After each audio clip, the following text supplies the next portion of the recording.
नमस्कार, मैं हूं रंजीत झा। ईडी डायरेक्टर संजय कुमार मिश्रा को लेकर सुप्रीम कोर्ट के आए सबसे लेटेस्ट फैसले ने कई लोगों को सोचने पर मजबूर कर दिया है। एक मशहूर वकील, फोर्ब्स की लिस्ट में भी शुमार रह चुके हैं, गौतम भाटिया ने एक आर्टिकल से सुप्रीम कोर्ट पर गंभीर सवाल खड़े किए हैं। उनका कहना है, क्या सुप्रीम कोर्ट के पास खुद का कुछ आत्मसम्मान बचा है? क्या अपने ही आदेशों के लिए कोई इज्जत सुप्रीम कोर्ट के पास बची है? या फिर देश में कानून का शासन हो, इसके लिए भी सुप्रीम कोर्ट के पास रूल ऑफ लॉ के लिए कोई इज्जत बची है या नहीं बची है? यह सवाल गौतम भाटिया ने खड़े किए। उन्होंने ईडी डायरेक्टर को दिए गए एक्सटेंशन को लेकर जितने भी महत्वपूर्ण पॉइंट्स उठाए हैं वो हम आपको बताने वाले हैं, और कैसे सुप्रीम कोर्ट के फैसले की जबरदस्त आलोचना की गई है। और इस आलोचना को निश्चित तौर पर सीजेआई चंद्रचूड़ भी देखेंगे तो वो सोच में पड़ेंगे कि उनके जजों ने यह कैसा फैसला दिया ईडी डायरेक्टर को लेकर। दरअसल गौतम भाटिया का कहना था कि हमारी अदालतें कोर्ट का समय बर्बाद करने के नाम पर जबरदस्त तरीके से फाइन ठोक देती है, जुर्माना लगा देती है कि आप कोर्ट के महत्वपूर्ण समय को बर्बाद नहीं कर सकते। ऐसे में जहां बार बार सुप्रीम कोर्ट के आदेशों की ही अनदेखी करते हुए मोदी सरकार फिर से वहां पहुंच जाती है, तो इस वक्त सुप्रीम कोर्ट की जिम्मेदारी क्या थी? सुप्रीम कोर्ट की जिम्मेदारी यह थी कि वो सरकार के वकील पर जुर्माना लगा देते कि आप बार बार एक ही काम के लिए हमारे पास क्यों आते हैं, आप क्यों अदालत का समय खराब कर रहे हैं। ईडी डायरेक्टर को लेकर लगातार सुप्रीम कोर्ट की अवहेलना होती रही और सुप्रीम कोर्ट के जज जस्टिस बी.आर. गवई ने डांट फटकार लगाकर फिर से समय दे दिया। गौतम भाटिया ने तो यहां तक कहा, ऐसा लगा कि मानो सुप्रीम कोर्ट में किसी एम्प्लॉय के सैलरी इंक्रीमेंट को लेकर नेगोशिएशंस चल रहा हो, जैसे कि नहीं सर 6,000 बढ़ा दीजिए, नहीं हम तो 5,000 बढ़ाएंगे। ठीक वैसा ही कुछ देखने को मिला सबसे लेटेस्ट जजमेंट में, जब सुप्रीम कोर्ट ने संजय मिश्रा के एक्सटेंशन को लेकर कहा कि हम 15 अक्टूबर तक नहीं 15 सितंबर तक का समय देंगे। मतलब आपने 2.5 महीना मांगा था, हम 45 दिन का समय आपको दे रहे हैं। ये क्या चल रहा है अदालत में? इसी को लेकर गौतम भाटिया के आर्टिकल पर अभी हम चर्चा करने वाले हैं। इसे प्रशांत भूषण ने शेयर किया। प्रशांत भूषण ने लिखा, But in light of fresh events, the further extension allowed to ED director by Supreme Court, one must now not only wonder whether the Supreme Court has any respect for itself and its own orders, but whether it has respect for the rule of law. Must read piece by Gautam Bhatia. Gautam Bhatia बहुत ही नामी famous वकील हैं, और ऐसे में वरिष्ठ वकील प्रशांत भूषण ने उनके आर्टिकल को शेयर करते हुए उनकी ही बातों को कोट करके लिखा है कि अभी जो ताजा मामला हुआ है सुप्रीम कोर्ट में ईडी डायरेक्टर संजय मिश्रा के करियर के एक्सटेंशन को लेकर के, तो इसमें ही सवाल खड़े हुए कि अब लोग आश्चर्य करेंगे कि क्या सुप्रीम कोर्ट के पास कोई खुद का सम्मान, आत्मसम्मान बचा है या नहीं, या फिर रूल ऑफ लॉ के लिए कोई सम्मान बचा है या नहीं। और ऐसे में ईडी डायरेक्टर संजय कुमार मिश्रा को और भी एक्सटेंशन दे देना कहीं ना कहीं यह भी साबित करने के लिए काफी है कि कानून से ऊपर अब शायद सरकारें हो गई हैं, जबकि इस देश में संविधान से ऊपर, कानून से ऊपर कोई नहीं है, सरकार भी नहीं, प्रधानमंत्री भी नहीं। लेकिन यहां क्या साबित हुआ?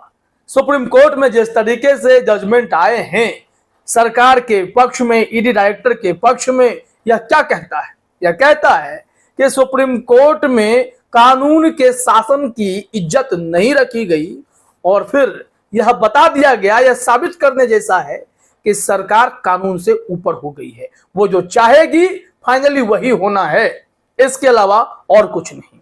अब आइए आर्टिकल पे भी आ ही जाते हैं। बहुत ही कड़े अंदाज में यह आर्टिकल पेश किया गया है गौतम भाटिया के द्वारा। हेडलाइन देखिए और बातें समझ में आएंगी। The ED director judgement 2 the supreme court against the rule of law. ED director को लेकर जो भी दूसरा फैसला सुप्रीम कोर्ट का आया है, उससे यह साबित होता है कि यही supreme court rule of law के अगेंस्ट है, यानी कानून का शासन के खिलाफ ही सुप्रीम कोर्ट दिखाई पड़ने लगा है। ऐसी स्थिति उत्पन्न हो गई है इस वक्त देश में। दरअसल ईडी डायरेक्टर साहब के लिए जिद पर अड़ी मोदी सरकार अपनी बेइज्जती करवा कर भी संजय मिश्रा की कुर्सी बचा लेना चाहती थी और उसमें सफल हुई है। अब इस 45 दिनों के भीतर उन्हें कौन से मिशन पर आगे बढ़ना है यह समझ से परे है।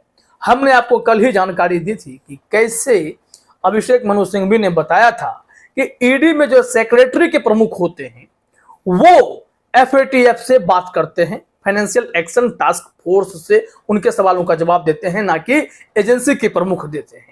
ऐसे में यह तर्क देना कि सिर्फ इकलौते संजय मिश्रा ही ऐसे हैं जो एफएटीएफ को सीधे सामना करेंगे और उनके सवालों का जवाब देंगे, यह सही नहीं है, यह अनुचित है। और इस वक्त देश में ये सारी चीजें जो हो रही हैं या फिर सुप्रीम कोर्ट का जो निर्णय आ रहा है उससे लोगों के मन में निराशा हो रही है। बावजूद इसके सुप्रीम कोर्ट सरकार के साथ एक बार फिर से खड़ी हो गई। आप देखिए ना, सीबीआई के मामले में सीबीआई चीफ की जब नियुक्ति हो रही थी और उसमें भी तो एक कमेटी ही तय करती है जिसमें प्रधानमंत्री भी होते हैं, लीडर ऑफ अपोजिशन भी होता है और सीजेआई भी होते हैं। ये तीनों मिलकर तय करते हैं। ऐसे में अधीर रंजन चौधरी खिलाफ से, लेकिन प्रवीण सूद को मोदी सरकार चाहती थी और सीजेआई उनके साथ खड़े हो गए। सवाल तो उठेंगे ही। अब आइए इसमें मुद्दे पर आते हैं। जो बातें मैं कह रहा था वही बातें, क्या कानून के शासन के लिए सुप्रीम कोर्ट ने कोई पहल की या फिर supreme court he rule of law के खिलाफ है? और यहां से फिर आगे गौतम भाटिया कहते हैं कि एग्जीक्यूटिव जो है, ये कार्यपालिका पहुंच जाती है सुप्रीम कोर्ट में और कहती है कि ईडी डायरेक्टर साहब को पद पे बने रहने दीजिए, उनको और भी एक्सटेंशन दीजिए। वो भी सुप्रीम कोर्ट देख रही है कि ये एक्सटेंशन तो ऑलरेडी इलीगल है। लगातार 3 एक्सटेंशन मिलने के बाद चौथा एक्सटेंशन भी चाहिए। सुप्रीम कोर्ट का आदेश था कि 31 जुलाई के बाद उन्हें आप पद से हटाइए, किसी दूसरे को लाइए, तो भी सुप्रीम कोर्ट की बातों को नहीं मानते हुए मोदी सरकार ने नए ईडी चीफ की तलाश तक शुरू नहीं की, क्योंकि वह निश्चिंत थी कि सुप्रीम कोर्ट में जाएंगे तो उनकी ही सुनी जाएगी। और अब परिस्थिति ऐसी ही हो गई है कि मोदी सरकार की ही सुनी गई है।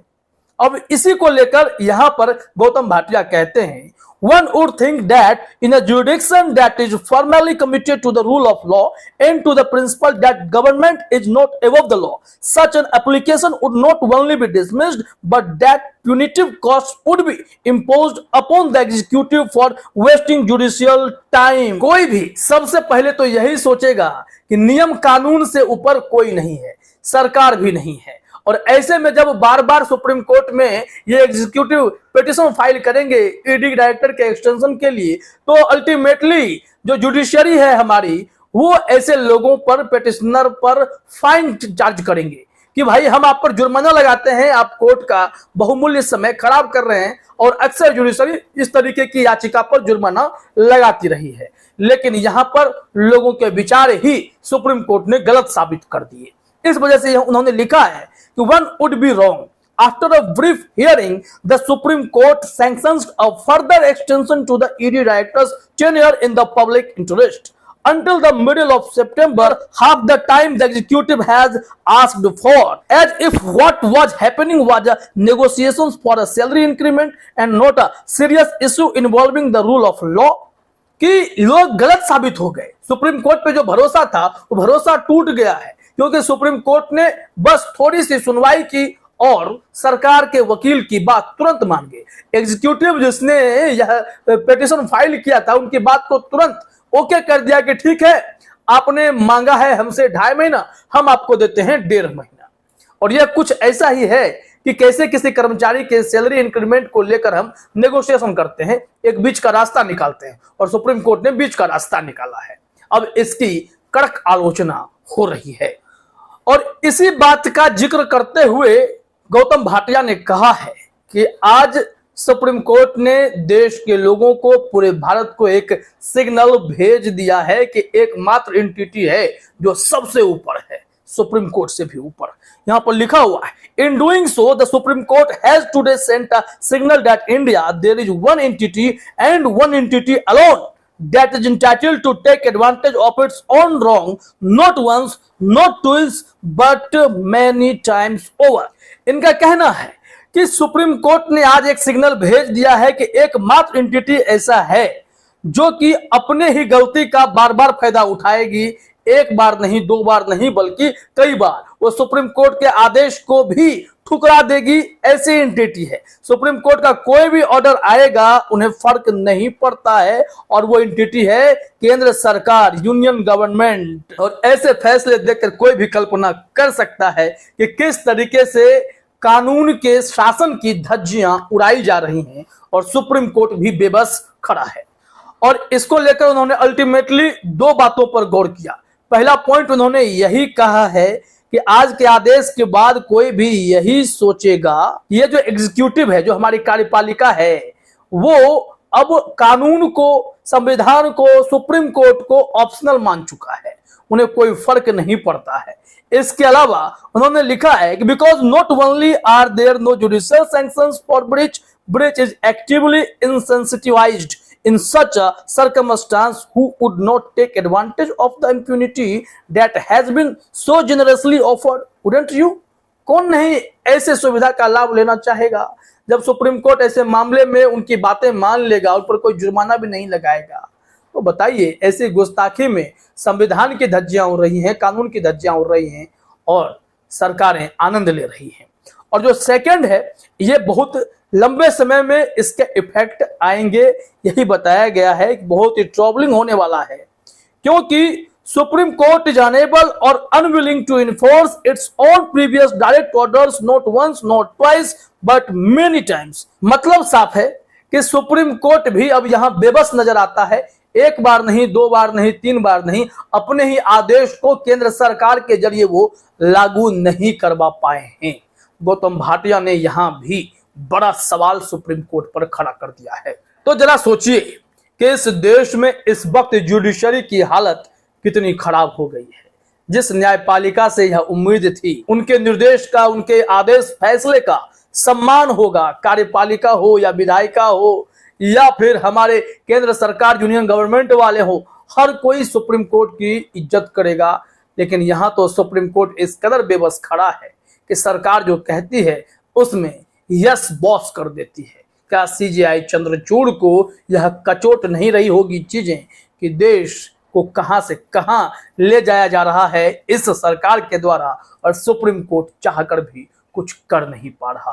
गौतम भाटिया ने एक बार फिर से सीजेआई चंद्रचूड़ की आत्मा को झकझोर दिया है। फिलहाल इस वीडियो में इतना ही। आप सभी का हमसे जुड़ने के लिए बहुत बहुत धन्यवाद।